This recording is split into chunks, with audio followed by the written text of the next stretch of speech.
하나님의 말씀 디모데 후서 3장 12절부터 17절까지 말씀입니다. 신약성경 346쪽 디모데 후서 3장 12절부터 17절까지 한 절씩 교독합니다. 무릇 그리스도 예수 안에서 경건하게 살고자 하는 자는 박해를 받으리라.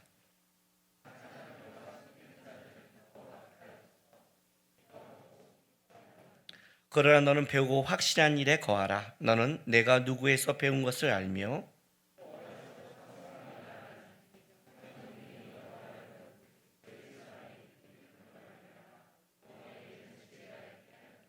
모든 성경은 하나님의 감동으로 된 것으로 교훈과 책망과 바르게 함과 의로 교육하기에 유익하니.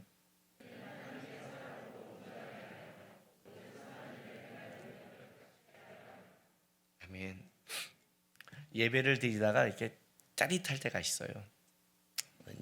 그게 이제 어쩌면 여러분보다 먼저 예배를 준비하는 목회자로 부른 자가 갖고 있는 특권인 것 같아요. 저는 먼저 준비하고 있으니까. 오늘 장례 18주년 하면서 유아세들이 있고 또 굉장히 이제 특성도 있고 좀 있으면 우리 새신자 영상도 한 5분 나갈 텐데 그러면 이제 설교를 한 짧은 시간에 해야 되는 거예요. 이 짧은 시간에 이 창립주일에 어떤 마음을 여러분과 나눌까 하다가 제가 코로나 바이러스 이후로는 어떻게 살 것인가, 굉장히 큰 주제를 20분에 어떻게 나눌 것인가 하는데, 오늘 축주가 우리는 이렇게 이제 본문을 주거나 이렇게 짜고 치는 걸 안 하거든요. 근데 축주가 뭐예요? 주의 말씀이잖아요. 그죠? 말씀이잖아요. 그리고 오늘 특성이 하늘나라잖아요. 내가 설교 때 할 두 가지 그 흐름을 이 특주가하고 특성이 딱 받아서 하는 걸 보면서, 이야, 하나님께서 진짜 이걸 아시고 그냥 이렇게 같이 만들어 가시는구나. 각자 알아서 준비했는데 이렇게 탁 맞을 때, 여러분 모르겠지만 저는 전율을 느껴요. 야, 진짜 우리 예배에 하나님이 끌어가시는구나. 그런 마음이 있는 거예요. 이제 그 마음으로 드셔야 돼요. 오늘 제 설교를 할 때 진짜 특주와 특성이 맞는구나를 나중에 딱 결론을 가지고 여러분이 들으셔야 돼요. 아셨어요? 예. 교회란 무엇인가 이겁니다. 여러분 교회를 왜 나오십니까? 교회 생활을 왜 하십니까? 교회란 무엇인가? 교회의 궁극적인 목적은 땅에서 여러분이 얼마나 윤리도덕적으로 아름답고 또 여러분의 삶을 얼마나 정신적으로 승화시키는 삶, 그런 걸 말하는 게 아닙니다. 교회의 궁극적인 목적은 천국을 바라봅니다. 우리는 하늘나라에 향하여 가는 성도입니다. 출애굽한 이스라엘 백성들이 출애굽을 목적으로 한 게 아니라 가나안 땅을 목적으로 하는 것과 같습니다. 가나안을 향해서 그들은 가고 있는 겁니다. 거기에는 광야 같은 인생길이 있는 겁니다. 그 광야 같은 인생길에 이스라엘 백성들이 낮의 더위와 밤의 추위 수많은 것을 당하듯이 우리도 당하는 겁니다. 이스라엘 백성들도 거기서 광야길에서 뱀에 물려 죽기도 하고 여러 가지 삶 속에 어려운 삶을 살아갑니다. 우리는 그 하나님 나라에 가는 과정 속에 코로나 바이러스를 겪고 있습니다. 이것이 특별한 어떤 사건이 아닙니다. 인류의 역사 속에 많은 그 사람들이 전염병으로 역사 속에서 많이 죽어간 것을 우리는 알고 있습니다. 그것이 우리가 지금 겪고 있는 겁니다. 또 우리 아이들도 겪을 것입니다. 그렇게 살아가는 겁니다. 그런데 우리가 여기서 낙담하지 않고 살아갈 수 있는 가장 큰 이유는 뭐냐면 우리는 하늘나라를 바라보는 것. 여기가 궁극적인 우리의 안식처도 아니고 여기는 지나가는 것을 알기 때문에 지나가는 것 때문에 낙담하지는 않잖아요. 그렇죠? 제가 청년 때 등산하다 보면 거기서 진짜 그때는 아무데나 그 텐트를 치고 잘 수 있었는데 먹고 막 힘들고 그래도 우리가 갈 수 있는 거는 이 코페를 이렇게 먹는 게 우리가 산 사람이 아니라 이거 며칠 지나면 집에 간다는 걸 알고 있기 때문에 오히려 더 즐겁게 그 산 여행을 했죠. 오히려 추억이 됐죠. 어쨌든 물이 없어서 쌀을 모시고 그냥 거기다 밥을 했더니 뜸도 안 들고 했더니 막 돌 씹으면서 근데 막 웃는 거예요. 왜? 이게 이렇게 평생 먹으라면 슬프겠지만 이게 평생 먹을 게 아닌 걸 우리가 알고 있어요. 그 집에 가서 편안한 잠자리에 좋은 것에도 먹고 하는 걸 알고 있기 때문에 주님께서 내가 너희를 위해서 많은 집을 지을 것이다, 그리고 너희를 데려올 것이다, 우리는 그거를 믿고 있고, 그러니까 우리가 이 길을 걸어갈 수 있는 거죠. 그러니까 우리의 신앙의 삶의 길은 뭐예요? 광야길이 있는 거예요. 오늘 본문에도 뭐라고 말하냐면 사도 바울이 이렇게 말해요. 12절에 무릇 그리스도 예수 안에서 경건하게 살고자 하는 자는 박해를 받으리라. 그죠? 박해를 받으리라. 그리스도 예수 안에서 경건하게 살고자. 그러니까 지금 박해 안 받는 사람은 다 경건하지 않는 거예요. 그죠? 응? 박해를 받는다고 했어요. 근데 재밌는 게 뭐냐면 이렇게 말하는 게 이제 사도 바울이 말하는 게 10절 11절 한번 보세요. 그 앞에 나의 교훈과 행실과 의향과 믿음과 오래 참음과 사랑과 인내와 박해를 받음과 고난과 또한 안디옥과 이고디온과 루사에도 당한 일과 어떠한 박해를 받은 것을 내가 과연 보고 알았거니와 주께서 이 모든 것을 가운데 나를 건지셨느니라. 자, 10절 11절에는 뭘 말하냐면 사도 바울이 자기가 복음을 전하면서 살아가는 그 길 속에 당한 박해와 어려움을 쓰고 있는 거예요. 그럼 이제 이 본문을 보다 보면 우리는 이렇게 말해요. 아, 사도 바울이니까, 선교사님이니까, 목사님이니까 이렇게 박해를 받는다고 그랬는데 사도 바울은 뭐라고 말하냐면 이것은 어떤 특정한 사람이 받는 박해가 아니다라고 말하는 거예요. 모든 그리스도의 사람들은 경건하게 살고자 한다면 박해를 받을 것이다. 나는 그를 복음을 전하기 위해서 이렇게 이고도니가 루스드라를 돌아가면서 받겠지만 너희는 너희 집에서나 어느 삶에서 어떤다? 박해가, 고난이 있을 것이다. 이건 특정한 게 아니다. 예수님을 따라가는 경건한 자가 모두 겪는 사건이지. 그러니까 여러분, 내 삶은 왜 그래? 왜 나는 이럴까? 우울해하지 마세요. 예? 하지 마세요. 다 그래요. 내 친구는 아닌 것 같은데요. 아닌 것 척 하는 거예요. 이해가 되세요? 여러분도 나가서 아닌 것 척 하세요. 제가 마커스에서 설교한 때 한 청년이 찾아왔어요. 인사를 하는 거예요. 누구니? 그랬더니 혹시 목사님 청년 시절에 내가 정릉교회 14기였거든요. 같은 14기 누구누구 아세요? 여자친구 동기 이름을 대는 거예요. 알지? 그랬더니 자기가 아들이래요. 네가 걔 아들이야? 어이구 했더니 얘기하다가 이렇게 말해요. 엄마가 목사님 만나면 미안하다고 전해주세요. 뭐가? 같이 신앙생활을 하고 했는데 나중에 내가 간증을 듣고 그렇게 힘들었는지 몰랐대요. 교회를 걸어오고 그렇게 배고프었는지 몰랐대요. 왜냐면 난 너무 밝게 했거든요. 몰랐다는 거예요. 꼭 나는 우울해야겠어요? 여기 오늘 교회 올 때 차비가 없어 2시간 걸어왔나요? 저 걸어왔어요. 네. 저 굶고 살았어요. 교회에서 나 고생한지 잘 몰라요. 물론 얼굴이 좀 귀티나게 생긴 것도 있었지만 어쨌든 그래요. 모두가 박해를 받아. 이 땅을 살한 것 자체가 편한 건 말이 안 돼요. 이제 그 얘기를 하는 거예요. 그러면서 보세요. 더 나가서 13절에 악한 사람과 속이는 자들은 더욱 악화해져서 속이기도 하고 속기도 하라니. 무섭죠? 여기 더욱 악화해져서 자라게 하다. 그러니까 악한 이 시대가 점점 악한 자가 지금도 힘들어 죽겠는데 더 악해지는 거예요. 사실 우리 뉴스 보면 두렵지 않아요? 지금요? 지금 사람들 이제 이 스트레스가 크게 달았어요. 이게 시비 하지 마세요. 이제 묻지마 폭행부터 지금 사람이 다 제정신이 아닌 거예요. 그러니까 누가 시비 걸면 가지 마시고 그냥 속으로 미친놈하고 입으로 도망가세요. 지금 그런 시대예요, 여러분. 더 자라요. 더 끔찍해요. 더 어려운 시절이 온다는 거예요. 제가 마스크를 쓰고 유아 세례식을 거행할 줄 어떻게 알았겠어요? 인생에서. 점점 더 그런 시대가 올 거 아니에요. 그렇죠? 그럼 어떻게 살 것인가? 분명히 시대는 더 악해지고 세상은 더 끔찍할 텐데 어떻게 살 것인가? 자, 보세요. 14절부터 10절까지 사도 바울은 그의 믿음의 후배 또 믿음의 아들은 디모데에게 이렇게 말해요. 그러나 뭐라 그래요? 너는 배우고 확신한 일에 거하라.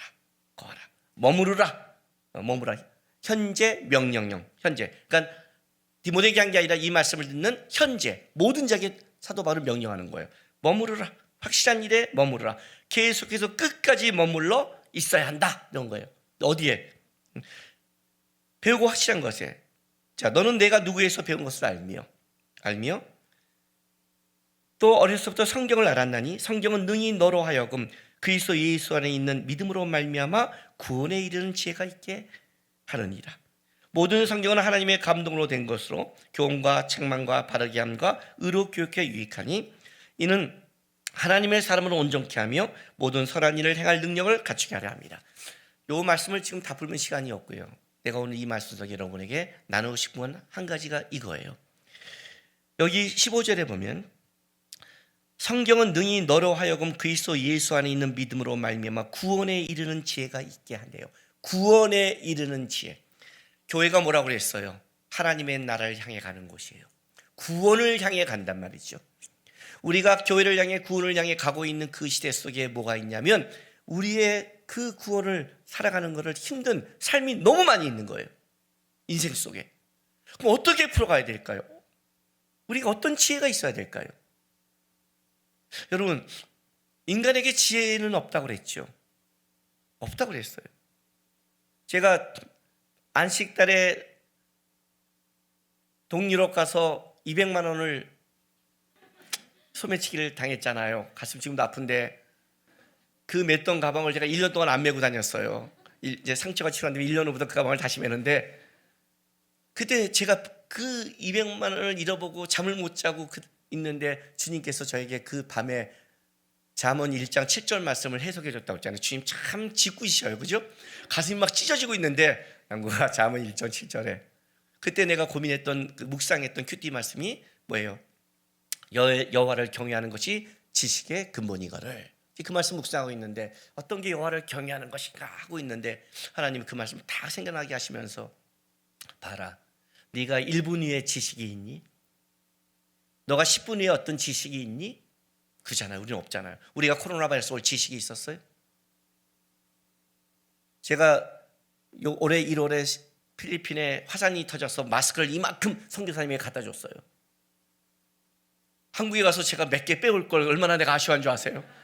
다 주고 와서 코로나 바이러스 터지니까 우리가 없는 거예요.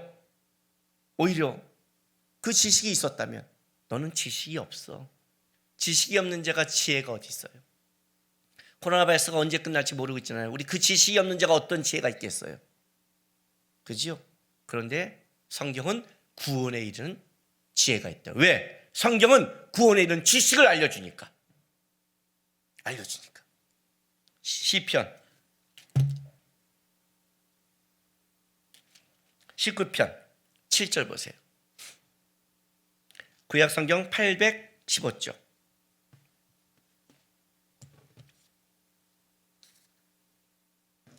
됐어요?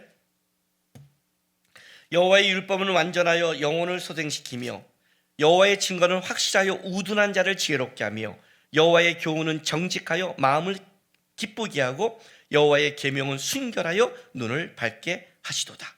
이해돼요? 여호와를 경외하는 도는 정결하여 영혼까지 이르고 여호와의 법도 진실하여 다 의로우니 곧 금 곧 많은 순금보다 더 사모할 것이며 꿀과 송이꿀보다 더 달도다. 또 주의 종이 이것으로 경고를 받고 이것을 지킴으로 상이 크더라. 그죠? 이것으로 경고를 받고 이것을 지킴으로 상이 크더라. 어떻게 살까? 여호와의 율법은 완전하대요. 영혼을 소생시킨대요. 여호와의 증거는 확실하대요. 다 여기 얘기하고 있어요. 그 말씀을 지금 디모데후서 3장 제가 다시 읽어줄게요. 16절. 모든 성경은 하나님의 감동으로 된 것으로 교훈, 책망, 우리를 판결하는 거예요. 바르게 함, 법률적 용어예요. 의로 교육하기에 유익하니 이는 하나님의 사람으로 온전케 하며 모든 선한 일을 행할 능력을 갖추게 합니다. 우리 애들 온전하게 자랐으면 좋겠죠.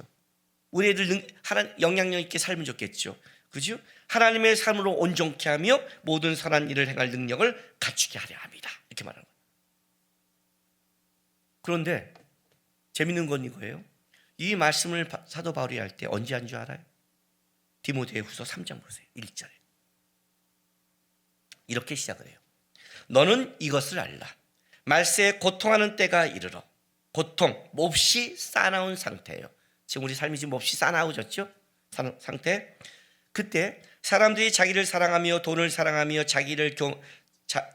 자랑하며 교만하며 비방하며 부모를 거역하며 감사하지 아니하며 거룩하지 아니하며 무정하며 원통함을 풀지 아니하며 모함하며 절제하지 못하며 사나우며 선한 것을 좋아하지 아니하며 배신하며 조급하며 자만하며 쾌락을 사랑하기를 하나님 사랑보다 더하며 경건의 모양을 있사 경건의 능력을 부인하는 자니 이 같은 자는 돌아서라. 말세에 나타날 영적 타락상을 19개 항목으로 상세히 제시했어요. 말세에 나타날 타락상을. 근데 여기 말세에 나타날 타락상의 대표적인 것이 어떤 자가 타락하느냐 두 가지를 드는데 그게 5절 말씀이에요. 첫 번째가 경건의 모양은 있으나 경건의 능력을 부인한 자니. 자, 경건의 모양은 있으나 알맹이가 없는 껍데기만 있는 상태라고 얘기하는 거예요. 이해가 돼요? 예수는 없고 종교적 모양만 있는 거예요. 마지막 때에 일어나는 영적 상태예요. 마지막 때. 이런 자들은 어떻게 돼요? 고통한 때가 이럴 때 자기 중심으로 간다는 거예요. 자기 중심으로. 또 두 번째는 뭐냐면 자 8절이에요. 얀네와 얀보네가 모세를 대적한 같이 그들도 진리를 대적하느니 이 사람들은 그 마음에 부패한 자요 믿음에 관하는 버림받은 자리라. 자, 마음이 부패한 자, 믿음에 관해서는 버림받은 자. 마음이 부패하셨어요. 우리의 마음을 방지하는 것은 우리가 아니라 주님밖에 없거든요. 말씀을 읽는다는 건 다른 게 아니에요, 여러분. 여러분 오늘 식사를 해야 여러분의 생명이 유지되듯이 하나님의 말씀은 우리의 영을 소생케 하며 바르게 하며 의로 교육하며 끌어가며 구원에 이른 지혜를 만들고 그리고 뭐예요? 이 시대 속에 하나님의 삶을 온전케 살아가고 더 나아가 선한 일을 하기에 온전하게 만들어준다고 해요. 왜 성경을 읽으라고 왜 말씀을 들으라는 말을 아시겠어요? 애가 공부를 안 하면 어때요? 학교를 갔는데 공부를 안 해요. 공부 안 할 수 있죠. 예, 안 할 수 있죠. 다른 거를 잘한다면 노래를 하던 미스터 트롯처럼 그 사람들이 나는 그냥 목소리만 좋아서 된 사람이 아니죠. 끊임없는 경쟁, 무대에서 자기를 하고 노력하고 그 다음에 꾸준하게 하고 그런 싸움에서 승리한 자들 아니에요. 그죠? 그것도 공부잖아요. 실제로. 근데 내가 아무것도 안 해. 집에서 아무것도 안 해. 부모가 어떤 마음을 들겠어요? 걱정되지 않으세요? 성경을 안 읽는다는 건 그런 뜻이에요. 말씀을 배우지 않은 건 그런 뜻이에요. 하나님 앞에 아무것도 안 하는 거예요. 지식도 없고 지혜도 없죠. 어떤 자들? 경건의 모양은 있지만 능력이 없는 자들. 어떤 자들? 마태복음 7장 산상수훈에 예수님이 말한 어떤 자들? 모래 위에 집은 자들. 겉모 삼은 집인데 기초가 안 되니 알맹이가 없으니 비바람이 오면 무너질 자들, 폭풍이 오면 무너질 자들, 환란이 오면 무너질 자들, 박해가 오면 쓰러질 자들, 그런 자들. 마음이 부패한 자들. 어떤 자들? 마태복음 7장에 똑같이 어떤 자들? 주님 나라 왔을 때 내가 선지자 노래고 귀신을 쫓고 능력을 했습니다 했는데 주님께서 이 불법을 행한 자야. 실제로는 마음이 자기를 위해 했던 자들. 똑같은 성경이 갖고 있는 맥락들이거든요. 똑같은 맥락들. 코로나 바이러스에 어떻게 살까요? 많은 사람이 대책을 내놔요. 저도 많은 생각을 하고 저도 준비하고 있는 게 있어요. 왜 그런지 아세요? 왜 준비를 한 줄 아세요? 노아가 홍수 위에 어떤 삶을 산 줄 아세요? 노아가 왜 여러분 장막에서 포도주를 마시고 옷을 벗고 뻗은 줄 아세요? 여러분이 한번 노아처럼 됐다고 생각해 보세요. 우리는 상상을 발휘하지 않아요. 그러니까 머리는 어디다 쓰는지 모르겠어요 도대체. 우리 머리는요 돈 계산할 때와 누가 나한테 상처 주는 말 할 때밖에 생각을 안 하는 것 같아요. 그러니 마음이 어떻게 해요? 돈을 사랑하고 자기를 사랑하고 이렇게 되는 거예요. 강팍해지는 거죠. 다 강팍해지는 거예요. 우리 마음을 우리가 풀 수 없거든요. 노아를 한번 생각해 보세요. 여러분 전 세계에 지금 다 사람이 죽어놓고 여러분은 가족만 살았다고 생각해 보세요. 다 아파트 있고 다 저기 가면 편의점 가면 다 있어요. 먹을 게 다 있어요. 근데 아무도 없어요. 여러분 가족만 있어요. 어떤 느낌이세요? 뭐 그냥 슈퍼 가서 그냥 마시다가 아이씨 옷 벗고 잘 수 있잖아요. 봐야 내 가족인데. 그러지 않아요? 노아가 그런 거예요. 방주를 만들었는데 어느 날 심판이 있고 나와봤더니 모두가 없는 세상 속에 자기 가족만 있는 거예요. 그리고 천지개벽이 일어나서 탑쪽에서 상황이 바뀌었어요. 더위와 추위와 없던 것을 경험하기 시작했어요. 겨울이 없었거든요. 이 위에 있는 궁창으로 말미암아 배란간 추위가 와요. 자기도 처음 겪는 삶을 겪어가요. 그 밑에 있는 자기 손자들은 그게 세상인 줄 알고 살아가요. 어떤 마음이었을까요? 노아가요. 정신이 없었어요. 노아는. 그 노아의 뒤에 350년은 편안한 삶이 아니에요. 외롭고. 그래도 같이 사람 속에 있던 게 다르잖아요. 외롭고 당황스럽고 애들에게 뭐라고 설명하기 없는, 어느 날 막 눈이 오고 폭풍이 오고 오는, 그 뒤에 무지개 언약이 오잖아요. 비가 오는데 떨리니까 하나님이 물론은 심판하지 않아 탈낼 만큼 트라우마도 있고. 트라우마도 노아 같은 트라우마가 있을까요? 그걸 다 겪는 거예요. 어떤 삶을 살까요? 노아의 삶을 지탱한 게 뭔지 알아요? 홍수에 나와서 노아가 처음으로 번제를 드려요. 예배를 드려요. 그리고 무지개 언약을 해요. 여전히 노아의 삶은 환경을 맡겨도 그를 지탱하는 힘은 하나님께 예배와 말씀이었어요. 그게 있는 한 너는 노아의 삶은 하나님이 끌어갔어요. 이해가 돼요? 신앙의 기분은 언제나 똑같아요. 어떻게 예배를 드릴까? 사이버 영상 예배를 어떻게 해야 되고, 이런 사태가 어떻게 교육할 것이며, 이제 만약에 이렇게 성찬도 못한다면 성찬을 집에서 하는, 천주교는 그렇게 지금 영상으로 이게 배달하며 성찬도 여러 가지, 그럼 공동체는 어떨 것이냐, 수많은 문제가 나오고 있어요. 그러나 결론은 한 개예요, 여러분. 실제 결론은 한 개예요.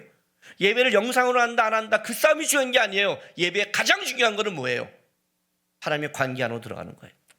내가 우리 아내와 결혼을 했어요. 살다 보면 문제가 생겨서 또 내가 아프거나 떨어질 수 있어요. 그렇죠? 외국에 나가서 일할 수도 있고, 또는 병원에 갈 수도 있고, 상황에 따라 가족이 못 모일 수도 있어요. 그러나 우리는 영상으로 만날 수도 있죠. 가족이지만. 그러나 우리는 알고 있잖아요. 어저께 우리 큰아들이 결혼을 해서 갔어요. 근데 중국에서 일하는 바람에 못 왔어요, 한국에. 그 영상으로, 좋은 시대예요.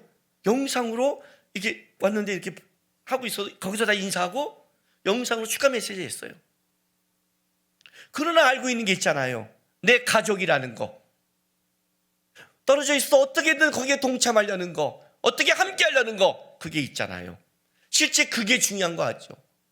난 영상으로 예배드려. 그런 게 중요한 게 아니죠. 말이 안 되죠. 만약에 한국에 올 수 있는데 안 왔다고 생각해 보세요. 난 영상으로 축하했잖아. 그건 말이 안 되죠. 나는 영상으로 예배드려. 말이 안 되죠. 올 수 있는데. 그러면 실제는 그런 게 중요한 게 아니에요. 내가 진짜 하나님께 속한 자인가? 나는 천국을 바라보는 자인가? 나는 말씀을 갖고 말씀을 따라가려고 노력하는 자인가? 기준이 여기 있는 거예요. 실제는 어느 시대나 변함이 없어요. 카타콤에 들어가던, 평화시대든 전쟁시대든 코로나 바이러스 이후든 전이든 하나님이 우리에게 유일하게 준 구원의 지혜와 우리를 온전케 하고 바르게 하는 것은 하나님의 말씀밖에 없다고 얘기했어요. 주님 나라 올 때까지. 그래서 여러분이 지금 코로나 바이러스를 지나가면서 답답하다, 힘들다, 어렵다 하면서 이 여유 있는 시간에 성경도 보지 않고 말씀도 보지 않는다면 여러분은 직무위기예요. 오늘 이런 말씀을 해요. 3장 6절 7절 보세요. 그들 중 남의 집에 가만히 들어가 어리석은 여자를 유인한 자가 있으니 그 여자의 죄를 주인이 지고 여러 가지 욕심에 끌린 바 되요. 보세요. 항상 배우나 끝내 진리의 지식에 이룰 수 없느니라. 얌내와 얌모레가 모세를 대적한 것 같이 그들도 진리를 대적하나니. 이해가 돼요? 마음이 하나님께 두지 않는다면 여러분이 드린 예배와 여러분이 보는 그 겉모습의 신앙이, 경건의 모양이 어떤 능력을 발휘하겠어요? 코로나 바이러스 이후에도 동일해요. 어떻게든 말씀 안에 거할 것인가? 어떻게든 말씀에 따라가는가? 어떻게 여기에 이 다음 시대 구원에 이른 지혜를 우리에게 줄 것인가? 살아계신 하나님이 우리의 인생 속에, 우리의 아이들 속에 어떻게 알려주고 가르쳐주는가? 그거는 우리의 미래를 알고 있는 주님만이 답이 있다는 거예요, 여러분. 그래서 여기에 이 말씀 안에 하나님을 따라온 자에게 구원에 이르는 지혜가 있으니 이 위에서 삶도 동일하다는 거예요. 지금이 더 하나님의 말씀에 눈과 귀를 둘 때예요. 지금이 더 주님 앞에 껴있을 때란 말이에요. 시간을 내서 삶을 살다가 어려우면 시간을 내서라도 기도원에 가잖아요. 지금 어쩌면 우리에게 하나님이 골방에서 기도하라고 그랬는데 우리에게 준 기도원이요 골방이에요. 아직 주님 이걸로 이 세계를 끝내지 않아요. 코로나 발생 재난의 시작이지만 마지막은 아니에요. 왜요? 적그리스도가 아직 안 나타났으니까. 분명히 그 전에 평화로다 한 시대가 온다고 했어요. 이렇게 살다가 평화를 좀 우리는 다 무너져 버려요, 여러분. 무너져 버려요. 풀어진다고요. 왜? 세상의 안정감이 세상이 뒀으니까. 편한 곳에 가면 된다니까. 그리고 영적으로 마지막 환란이 올 때 다 죽어버리는 거예요. 요셉의 풍년의 시대에 흉년을 준비했어요. 지금 우리 모의고사 보고 있는 거예요. 수능 보는 애들이 모의고사 보잖아요. 모의고사로 자기 실력을 평가하잖아요. 지금 우리는 이 코로나 바이러스가 영적 모의고사예요. 이 모의고사를 잘 치러야죠. 잘 준비해야죠. 나는 이걸 겪으면서 어떻게 하나님 말씀을 떠났나, 마음이 강팍하나, 나는 자기를 사랑하나, 세상 것만 하나, 세상 두려움만 있나, 자기를 점검하고 다시 모의고사 속에 부족한 부분을 채워야죠.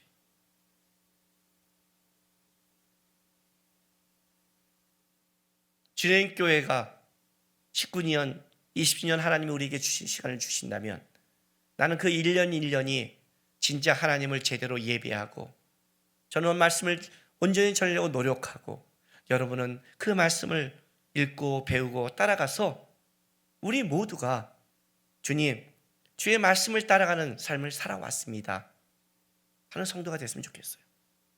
박해는 있는 거예요. 성경에 박해가 없단 말을 한 적이 없어요. 십자가가 없는 영광은 없다고 얘기하잖아요. 박해를 피할 생각하지 마세요. 제가 말씀 준비하면서 옛날 선교사님이 했던 그 기도 제목이 생각났어요. 선교사님들 모임에서 선교사님이 아프리카에 있는 선교사님이 와서 자기의 어려운 상황을 기도 제목을 내놨어요. 좀 이따 나와서 어떤 목사님이 이제 전체를 인다면서 여러분 우리 선교사님 지금 이 어려움 당하고 있는데 하나님 이거 해결해 달라고 기도합시다 했더니 베란가 선교사님이 잠깐만요 손 들었어요. 저는 그 기도를 낸 게 아닙니다 라고 했어요. 저는 이 어려움이 해결되라고 기도한 게 아닙니다. 저는 이 어려움을 제가 이기도록 도와달라고 기도 제목을 낸 겁니다. 박해가 없다고 기도하고 환란이 없다고 기도하면 안 돼요. 이 땅에서는요. 어떤 박해와 어떤 환란이 와도 하나님 말씀을 따라 이겨내고 따라가고 주님을 끝까지 쫓는 신앙인 되게 해주세요. 그래서 말씀을 보고 따라가는 겁니다. 우리 코로나 바이러스 이 기간 잘 이겨내서 주님 앞에 더 단단한 신앙으로 살아가는 여러분 되시기를 바랍니다. 기도합시다. 지금 다 같이 다짐의 기도하겠습니다. 하나님 말씀 따라가게 도와주십시오. 말씀을 생명처럼 여기게 도와주십시오. 어떤 환난과 어려움이 와도 주의 말씀 지켜가면서 읽어가면서 사랑하면서 살아가는 신앙 되게 도와달라고 다 같이 다짐의 기도하겠습니다. 기도하겠습니다. 거룩하신 우리 아버지 하나님 감사합니다.